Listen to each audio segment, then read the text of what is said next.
Hello friends, അസ്സാമു അലൈക്കും. നമസ്കാരം. Welcome back to tales of Naju. ഇന്ന് ഞാൻ വന്നിട്ടുള്ളത് നല്ല ഹെൽത്തി ആയിട്ടുള്ള റെസിപ്പിയുമായിട്ടാണ്. ഗോതമ്പ് പൊടിയും അതുപോലെ മുരിങ്ങയിലയും മിക്സാക്കിയിട്ട് നല്ല ഹെൽത്തി ആയിട്ടുള്ളൊരു വിഭവമായിട്ടാണ്. അപ്പോൾ നമുക്ക് വീഡിയോയിലേക്ക് പോയാലോ.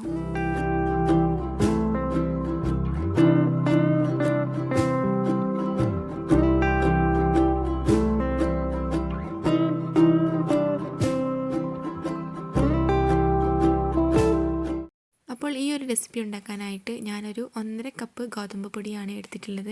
അതൊരു ബൗളിലേക്ക് മാറ്റിയെടുക്കാം. 1.5 കപ്പ് ഗോതമ്പ് പൊടിയിലേക്കുള്ള അളവുകളാണ് ഞാൻ പറയുന്നത്. അപ്പോൾ ആദ്യം തന്നെ ഗോതമ്പ് പൊടി എടുത്ത് വെച്ചിട്ടുണ്ട്. ഇനി ഇതിലേക്ക് ഒരു 3-4 തണ്ട് മുരിങ്ങയിലയാണ് ചേർത്ത് കൊടുക്കുന്നത്. നന്നായിട്ട് കഴുകിയിട്ട് ഇതിൻ്റെ ഇലകളൊക്കെ സെപ്പറേറ്റ് ചെയ്തിട്ട് ഈ ഒരു ഗോതമ്പ് പൊടിയിലേക്ക് ഇട്ട് കൊടുക്കുക. ഇനി ഇതിലേക്ക് ചേർത്ത് കൊടുക്കുന്നത് കുറച്ച് വെളുത്തുള്ളിയാണ്. ഒരു 5-6 അല്ലി വെളുത്തുള്ളി ചെറുതാക്കിയിട്ടൊന്ന് കട്ട് ചെയ്യുക. എന്നിട്ട് ഇതിലേക്ക് ഇട്ട് കൊടുക്കുക. പിന്നെ ഇതിലേക്ക് ആവശ്യമായിട്ടുള്ള ഉപ്പ് ചേർത്ത് കൊടുക്കുക. പിന്നെ ഇതിലേക്ക് 1 ടീസ്പൂണോളം കുരുമുളക് പൊടിയാണ് ചേർത്ത് കൊടുത്തിട്ടുള്ളത്. പിന്നെ നേരത്തെ ഗോതമ്പ് പൊടി എടുത്ത അതേ കപ്പിൽ തന്നെയാണ് വെള്ളം എടുക്കുന്നത്. 1.5 കപ്പ് ഗോതമ്പ് പൊടിയിലേക്ക് 2 കപ്പ് വെള്ളമാണ് എനിക്ക് ആയിട്ടുള്ളത്. അപ്പോൾ നിങ്ങൾ അതിന് തന്നെ വെള്ളം കുറച്ചായിട്ട് ഒഴിച്ചു കൊടുക്കുക. എന്നിട്ടൊരു തിക്ക് ബാച്ചറായിട്ട് തന്നെ ആക്കിയെടുക്കണം. അതായത് നമുക്ക് ദോശയൊക്കെ ഉണ്ടാക്കുന്ന ആ ഒരു കൺസിസ്റ്റൻസിയിൽ വേണം ഈ ഒരു മാവ് ആയി കിട്ടാനായിട്ട്. അപ്പോൾ നിങ്ങൾ എത്രയാണോ വെള്ളം ചേർക്കുന്നത് അത് കുറച്ച് ചേർത്തിട്ട് മിക്സാക്കുക. എനിക്ക് ഏകദേശം ഒരു 2 കപ്പാണ് വേണ്ടി വന്നിട്ടുള്ളത്.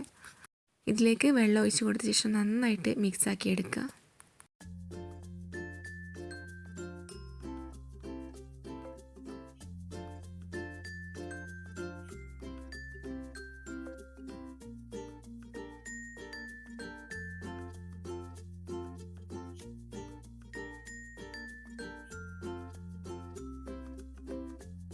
അപ്പോൾ ഗോതമ്പ് പൊടിയും മുരിങ്ങയിലയും നന്നായിട്ട് മിക്സാക്കി എടുത്തിട്ടുണ്ട്. ഇനി ഇതിലേക്ക് കുറച്ച് കാര്യങ്ങൾ കൂടെ ചേർത്ത് കൊടുക്കാനുണ്ട്. അപ്പോൾ ഞാൻ ഇതിലേക്ക് ആവശ്യമായിട്ട് 1 മുട്ടയാണ് ചേർത്ത് കൊടുത്തിട്ടുള്ളത്. അപ്പോൾ നിങ്ങൾ ക്വാണ്ടിറ്റി കൂട്ടുന്നുണ്ടെങ്കിൽ മുട്ടയുടെ അളവും കൂട്ടിയെടുക്കണം. അപ്പോൾ ഞാനൊരു മുട്ട ഇതിലേക്ക് പൊട്ടിച്ചൊഴിച്ച് കൊടുത്തിട്ടുണ്ട്. ഇനി നന്നായിട്ടൊന്ന് മിക്സ് ചെയ്തെടുക്കുക.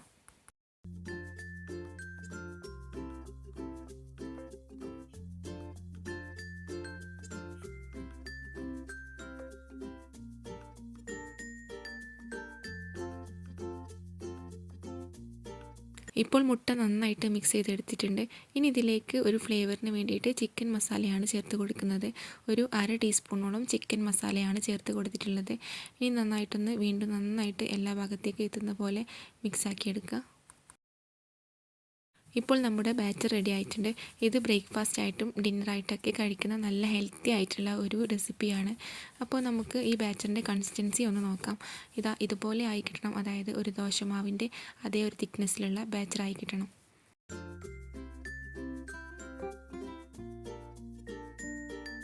അപ്പോൾ നമുക്കിനി ചുട്ടെടുത്ത് തുടങ്ങാം. ഇതിന് വേണ്ടിയിട്ട് ഒരു ഫ്രൈ പാന് ഗ്യാസ് സ്റ്റൗവിലേക്ക് വെച്ചിട്ടുണ്ട്. ഇനി ഇതിലേക്ക് അല്പം ഓയിലൊന്ന് ഗ്രീസ് ചെയ്ത് കൊടുക്കുക.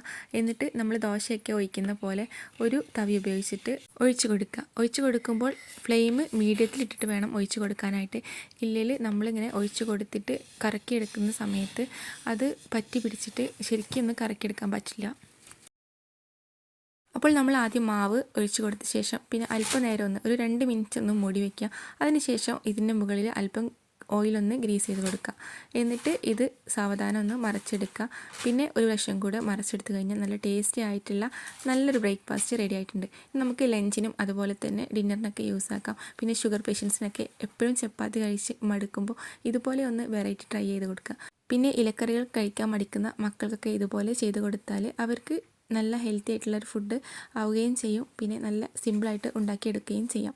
അപ്പോൾ ഇതുപോലെ ബാക്കിയുള്ളതൊക്കെ ചുട്ടെടുക്കുന്നുണ്ട്. ആദ്യം മാവ് ഒഴിച്ച് കൊടുക്കുക. അതിനുശേഷം അല്പം ഓയിലൊന്ന് സ്പ്രെഡ് ചെയ്ത് കൊടുക്കുക. അതിനുശേഷം ഇതുപോലെ ഒന്ന് തിരിച്ചിട്ട് കൊടുക്കുക. പിന്നെ കുറച്ച് കഴിഞ്ഞിട്ട് ഒന്നും കൂടെ തിരിച്ചിട്ട് കൊടുത്തു കഴിഞ്ഞാൽ നല്ല ടേസ്റ്റിയും ഹെൽത്തിയുമായിട്ടുള്ള ബ്രേക്ക്ഫാസ്റ്റ് റെഡി ആയിട്ടുണ്ട്. അപ്പോൾ ഇതുപോലെ ബാക്കിയുള്ളതും കൂടെ ചുട്ടെടുക്കുന്നുണ്ട്. അപ്പോൾ നിങ്ങൾക്ക് വീഡിയോ ഇഷ്ടമായെന്ന് വിചാരിക്കുന്നു. വീഡിയോ ഇഷ്ടപ്പെട്ടു കഴിഞ്ഞാൽ ലൈക്ക് ചെയ്യാനും ഷെയർ ചെയ്യാനും അതുപോലെ തന്നെ നിങ്ങളുടെ നിർദ്ദേശങ്ങളും കമൻസുകളൊന്നും അറിയിക്കാൻ മറക്കരുത്. പിന്നെ ഇതിലേക്ക് സെപ്പറേറ്റ് വേറൊരു കറിയുടെ ആവശ്യമൊന്നുമില്ല. പിന്നെ ഞാൻ ഇത് കഴിക്കുന്നത് ഓംലേറ്റും കൂട്ടിയിട്ടാണ്. നല്ല ടേസ്റ്റാണ് ഓംലേറ്റും അതുപോലെ ഈ ഒരു ദോശയും കൂടെ കൂട്ടി കഴിക്കാനായിട്ട്. അപ്പോൾ നമുക്ക് കുഴക്കാതെയും പരത്താതെയും ഒക്കെ നല്ല എളുപ്പത്തിൽ കുറഞ്ഞ സമയം കൊണ്ട് ഉണ്ടാക്കിയെടുക്കാൻ പറ്റുള്ള നല്ലൊരു ഹെൽത്തി ഡിഷാണ്. അപ്പോൾ എല്ലാവരും ട്രൈ ചെയ്ത് നോക്കുക.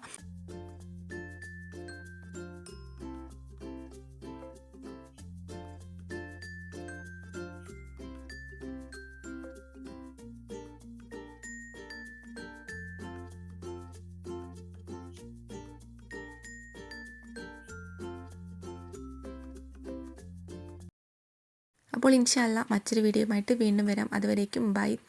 Thanks for watching.